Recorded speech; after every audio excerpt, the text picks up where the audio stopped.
ഒരമ്മയാകാൻ ഞാൻ കാത്തിരുന്നത് 1-2 വർഷങ്ങളായിരുന്നില്ല, നീണ്ട 9 വർഷങ്ങൾ. എനിക്കിപ്പോഴും ഓർക്കാൻ ഇഷ്ടമില്ലാത്ത സമയങ്ങൾ. ആദ്യത്തെ കൺമണി എനിക്ക് നഷ്ടമായപ്പോൾ എവിടെയൊക്കെയോ ഞാൻ നഷ്ടമായതുപോലെ. പുഞ്ചിരി തൂകിയ മുഖങ്ങൾ എനിക്ക് മുന്നിലൂടെ കടന്നു നീങ്ങിയപ്പോൾ, ഏതൊക്കെയോ നേർത്ത കാൽപാദങ്ങൾക്കിടയിലൂടെ കൈകൾ ഓടിക്കുമ്പോൾ അറിയാതെയെങ്കിലും ആഗ്രഹിച്ചിട്ടുണ്ട് ഒരു പ്രാവശ്യമെങ്കിലും. ഓരോ കുഞ്ഞു കരച്ചിലുകളും എൻ്റെ കാതുകൾക്ക് ഒരാശ്വാസമായിരുന്നു. എനിക്ക് കൂട്ടായി, ഞങ്ങൾക്ക് തണലാകാൻ ഒരു കുഞ്ഞു കൈ ഞങ്ങളോട് ചേരണമെന്ന്. അതെ, അങ്ങനെ 9 വർഷങ്ങൾക്കു ശേഷം എൻ്റെ ഉള്ളിൽ ഒരു കുഞ്ഞു ജീവൻ വളരാൻ തുടങ്ങിയിരിക്കുന്നു.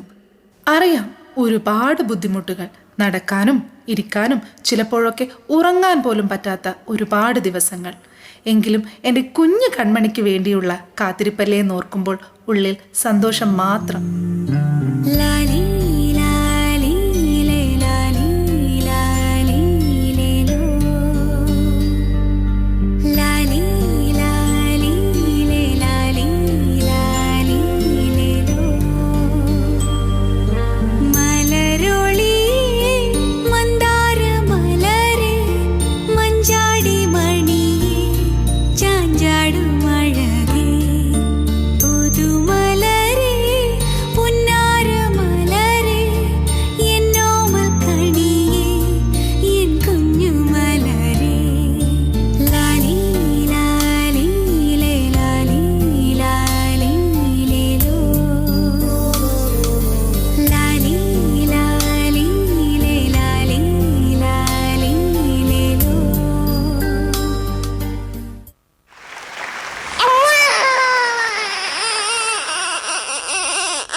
എത്ര കാലം കാത്തു നിന്നിട്ടാണ് നമുക്ക് ഇവളെ കിട്ടിയത്.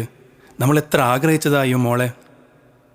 അത് ശരിയാ, ഒരുപാട് കാലം ഞാൻ കാത്തിരുന്ന് ഇവൾക്ക് വേണ്ടിയിട്ടാ.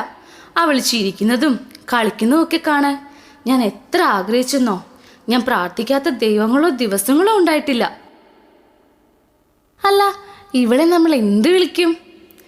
എന്നാ നമ്മൾ കണ്ടുവച്ച പേര് വിളിക്കാം അല്ലേ? സേറാ. ഞങ്ങളുടെ കുഞ്ഞു മാലാഖയെ ഞങ്ങൾക്ക് കിട്ടിയിരിക്കുന്നു. എന്ത് സുന്ദരിയാണെന്നോ! ആ കുഞ്ഞു ചുണ്ടുകളും കൈവിരലുകളും ഒക്കെ ഞാൻ തൊടുമ്പോൾ ഞങ്ങളിലെ അച്ഛനെയും അമ്മയെയും ഞങ്ങൾ ആസ്വദിക്കാൻ തുടങ്ങിയിരിക്കുന്നു.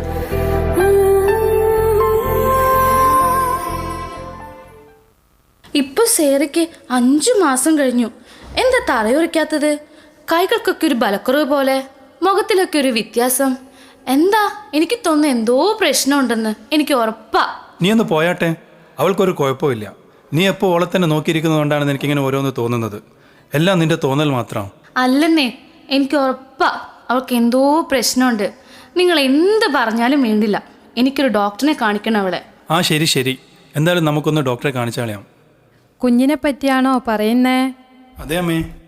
എടാ, എനിക്കും തോന്നുന്നത് അങ്ങനെയാ. എന്തോ കുഴപ്പമുണ്ട്.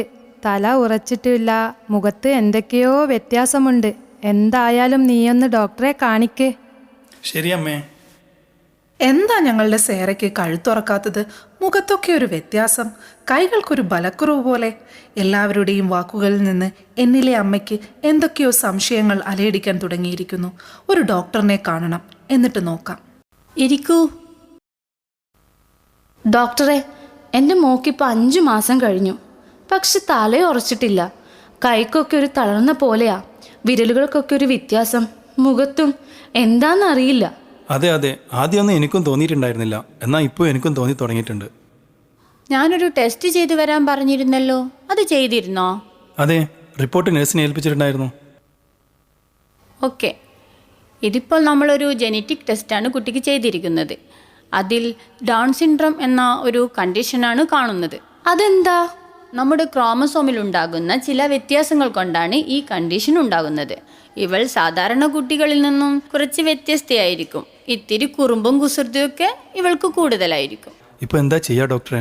ഇതിന് പ്രത്യേകിച്ച് മരുന്നൊന്നുമില്ല, പലതരത്തിലുള്ള തെറാപ്പികൾ മാത്രമേ ഉള്ളൂ. ഇതൊരിക്കലും നേരെയാക്കാൻ പറ്റില്ലേ? ഈ തെറാപ്പികൾ ചെയ്യുന്നത് വഴി കുട്ടിയുടെ പ്രശ്നങ്ങളെയൊക്കെ ഒരു പരിധിവരെ നമുക്ക് മാറ്റാൻ സാധിക്കും.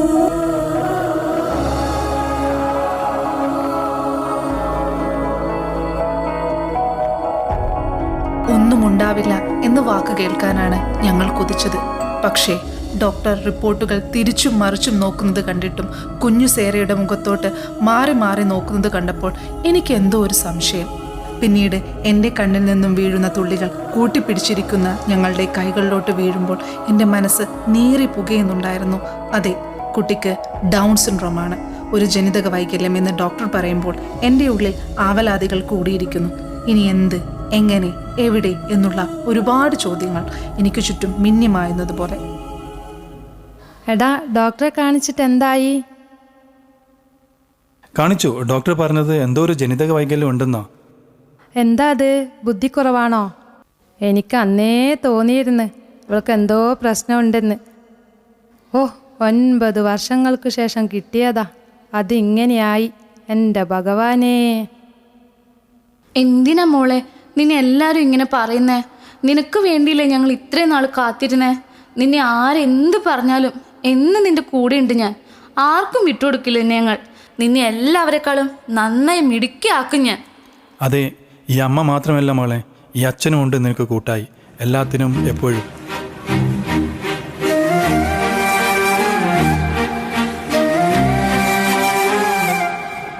അമ്മ എന്ന വാക്കിന് ഇത്രമാത്രം ശക്തിയുണ്ടെന്ന് ഞാൻ തിരിച്ചറിഞ്ഞിരിക്കുന്നു. വേദനകളും കുത്തുവാക്കുകളും പരിഹാസങ്ങളും നേരിട്ടപ്പോഴും ഞാൻ തളർന്നിട്ടില്ല, തളരില്ല. അവളിലൂടെ ഞാൻ ജീവിക്കാൻ തുടങ്ങും, ജീവിച്ച് കാണിക്കും. അതെ, ഇനി പുതിയ പ്രതീക്ഷകളിലേക്ക്. എൻ്റെ മോക്ക് ഡൗൺ സിൻഡ്രോം എന്ന ജനിതക വൈകല്യമാണെന്ന് ഡോക്ടർ പറഞ്ഞേ. മരുന്നൊന്നുമില്ല, തെറപ്പികൾ വഴി മാത്രമേ ഇതിനൊരു പരിഹാരമുള്ളെന്നും പറഞ്ഞിരുന്നു. റിപ്പോർട്ട് പ്രകാരം പിന്നെ ഈ കുട്ടിക്ക് ഡൗൺ സിൻഡ്രോമാണ് കാണിക്കുന്നത്. അപ്പോൾ ഇങ്ങനെയുള്ള കുട്ടികളിൽ കഴുത്തുറയ്ക്കാനും പിന്നെ ഇരിക്കാനും നടക്കാനൊക്കെ കുറച്ച് ലേറ്റ് ആവും. പക്ഷേ അതിൽ പേടിക്കേണ്ട കാര്യമൊന്നുമില്ല. നമുക്ക് ഫിസിയോതെറാപ്പിയിലൂടെ ഈ ബുദ്ധിമുട്ടുകളൊക്കെ മാറ്റിയെടുക്കാൻ പരമാവധി നമുക്ക് ഒരുമിച്ച് ശ്രമിക്കാം. സാധാരണ കുട്ടികൾ 1.5 വയസ്സാകുമ്പോഴാണ് സംസാരിച്ച് തുടങ്ങുന്നത്. എന്നാൽ ഡൗൺ സിൻഡ്രോമുള്ള കുട്ടികൾ സംസാരത്തിന് ഡിലേ ഉണ്ടാവും. അതുപോലെ തന്നെ ക്ലാരിറ്റി ഇഷ്യൂസും ഫീഡിങ് ഇഷ്യൂസും ഉണ്ടാകാനുള്ള സാധ്യതയുണ്ട്. അതുകൊണ്ട് തന്നെ കുട്ടിക്ക് സ്പീച്ച് തെറാപ്പി കൊടുക്കേണ്ടതായി വന്നേക്കാം. ഭാവിയിൽ ബിഹേവിയറൽ ഇഷ്യൂസും ഡെയിലി ചെയ്യേണ്ട കാര്യങ്ങളിലും ബുദ്ധിമുട്ട് വരാനുള്ള സാധ്യതയുണ്ട്. അപ്പോൾ ഒരു സൈക്കോളജിസ്റ്റിൻ്റെയും ഒക്യുപേഷണൽ തെറാപ്പിസ്റ്റിൻ്റെയും സേവനം ആവശ്യമായി വന്നേക്കാം. ആദ്യം നമുക്ക് ഫിസിയോതെറാപ്പിയിൽ തുടങ്ങാം.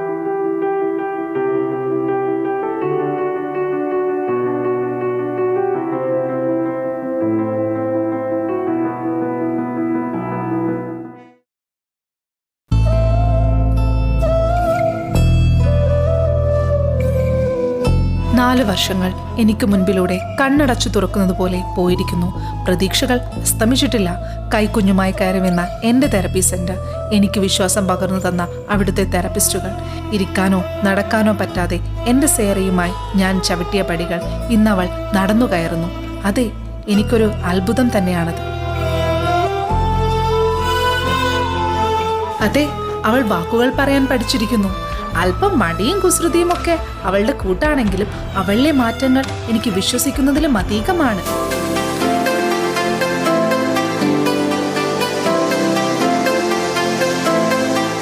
നമ്മുടെ സേറ നടക്കാനും സംസാരിക്കാനും ഒക്കെ തുടങ്ങി. ഇനി സ്കൂളിലോട്ട്. ഈ പ്രാവശ്യം 3-ാം ക്ലാസ്സിലാ. പുത്തൻ കുപ്പായവും മഴവിൽ നിറങ്ങളുള്ള കുടയും തൂക്കി പിടിച്ചിരിക്കുന്ന വെള്ളക്കുപ്പിയും ബാഗൊക്കെ എടുത്ത് അക്ഷരങ്ങളുടെ ലോകത്തേക്ക്. ഒരുപാട് കൂട്ടുകാരെ കാണാൻ, പഠിക്കാൻ. അവളും എല്ലാവരെയും പോലെ സാധാരണ സ്കൂളിലാട്ടോ. ടീച്ചറെ, ഇവൾക്കിത് പുതിയ ക്ലാസ് റൂമും പുതിയ കുട്ടികളും ഒക്കെയാ. ഇതൊക്കെ പുതിയ അനുഭവമാ. ഒന്ന് നോക്കിയേക്കണേ, ഇത്തിരി കുസൃതും കുരുത്തക്കേടും കൂടുതലാ. ഇതൊക്കെ ഇവിടെയുള്ള എല്ലാവർക്കുമുണ്ട്, അതൊരു പ്രശ്നമേ അല്ല.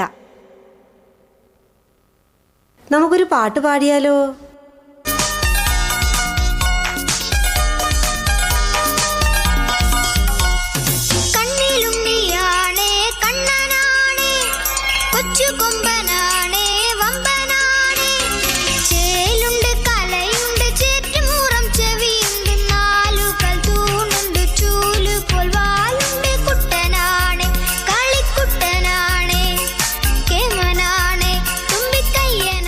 ഇനി ഇത്തിരി പഠിക്കാം. എല്ലാവരും ബുക്കെടുത്തേ. ടീച്ചർ എഴുതിയതുപോലെ എഴുതിയാട്ടെ. ടീച്ചറെ, ഇവൾക്ക് എഴുതാനേ അറിയില്ല. പെൻസിൽ പിടിച്ചതും തെറ്റാ, എഴുതിയതും തെറ്റാ. എടാ, അവൾ നന്നായിട്ട് എഴുതിയില്ലേ? തെറ്റെഴുതിയാൽ നമ്മളല്ല ശരിയാക്കാൻ. അത് ശരിയാണ്, വളരെ നല്ല കാര്യം. അവൾക്ക് എഴുതാൻ ചിലപ്പോൾ പറ്റിയില്ലായിരിക്കും. പക്ഷേ നിങ്ങളല്ലേ അവളെ ഹെൽപ്പ് ചെയ്യേണ്ടത്. ടീച്ചർ, എന്റെ വെള്ളം തീർന്നു. ഇത്തിരി വെള്ളം തരുവാരെങ്കിലും. ആരെങ്കിലും അവനിത്തിരി വെള്ളം കൊടുക്കേ. അതെ, ഇങ്ങനെയായിരിക്കണം. അവളും നമ്മളെപ്പോലെയാണ്, നമ്മളിൽ ഒരാളാണ്. അവളെ നമ്മളോട് കൂടെ ചേർത്ത് നിർത്തണം. ഇങ്ങനെയാവണം നല്ല കൂട്ടുകാർ. കയറി ചെന്ന ക്ലാസ് മുറികൾ അവൾക്ക് കൊടുത്തത് വലിയ പ്രതീക്ഷകളായിരുന്നു. താങ്ങായി തണലായി നിൽക്കുന്ന അവളുടെ കൂട്ടുകാർ, അധ്യാപകർ. അവൾ അക്ഷരങ്ങളിൽ നിന്ന് നീണ്ട വാക്കുകളിലേക്ക് എഴുതാൻ പഠിച്ചിരിക്കുന്നു. ഇന്ന് ഞാൻ അവളുടെ പുസ്തകങ്ങൾ തുറന്നു നോക്കുമ്പോൾ തെറ്റിത്തെറിച്ച അക്ഷരങ്ങളാണെങ്കിലും അവൾ സ്വന്തം പേര് പുസ്തകത്തിൽ കുറിച്ചിടുമ്പോൾ ഒരമ്മ എന്ന നിലയിൽ എനിക്ക് ഒരുപാട് അഭിമാനമുണ്ട്. വർഷങ്ങൾ മുന്നോട്ട് കുതിച്ചു പായുന്നുണ്ടായിരുന്നു. പക്ഷേ എൻ്റെ തിരക്കുകൾക്കിടയിൽ അവൾ വളർന്നു വലുതായി എന്ന് എനിക്ക് വിശ്വസിക്കാനേ പറ്റുന്നില്ല. ഒരു കുഞ്ഞു കുട്ടിയുടെ ഓർമ്മയിൽ നിന്ന് ഒരു കൗമാരക്കാരിയിലോട്ടുള്ള യാത്ര അവൾക്ക് ഏറെ ബുദ്ധിമുട്ടുകൾ നിറഞ്ഞതായിരുന്നു. പക്ഷേ ഇനി എന്ത് എന്നുള്ള ചോദ്യചിഹ്നം എനിക്ക് മുന്നിലുണ്ട്. അവളെ സ്വന്തം കാലിൽ നിർത്തണം, സ്വയം ജോലി ചെയ്യണം എന്നുള്ള കാര്യങ്ങൾ എൻ്റെ ഉള്ളിൽ നിന്ന് ഉറക്കെ പറയുന്ന പോലെ. പക്ഷേ ഞാൻ ചില സാഹചര്യങ്ങളിൽ നിശബ്ദമാകാറുണ്ട്. ഇവളെ എന്തു പഠിപ്പിക്കും, എവിടെ ചേർക്കും എന്നുള്ള ആവലാതികൾ ഉള്ളിലുണ്ടെങ്കിലും അമ്മേ എനിക്ക് ജോലി ചെയ്യണമെന്ന് അവൾ പറഞ്ഞു തീരുമ്പോൾ അവളുടെ ചോദ്യത്തിന് മറുപടി പറയാൻ അച്ഛൻ കാത്തു നിൽപ്പുണ്ട്.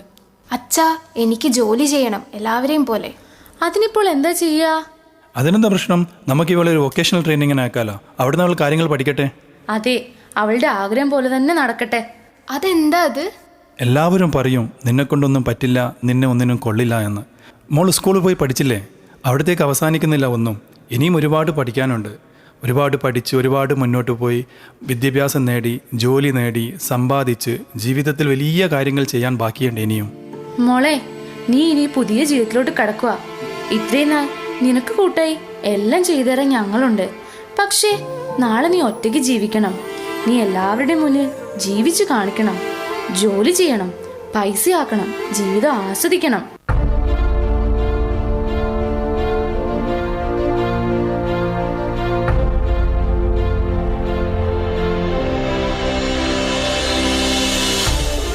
അച്ഛാ, അമ്മേ, ഇതാ ഞാൻ ജോലി ചെയ്ത് ആക്കിയ പൈസ.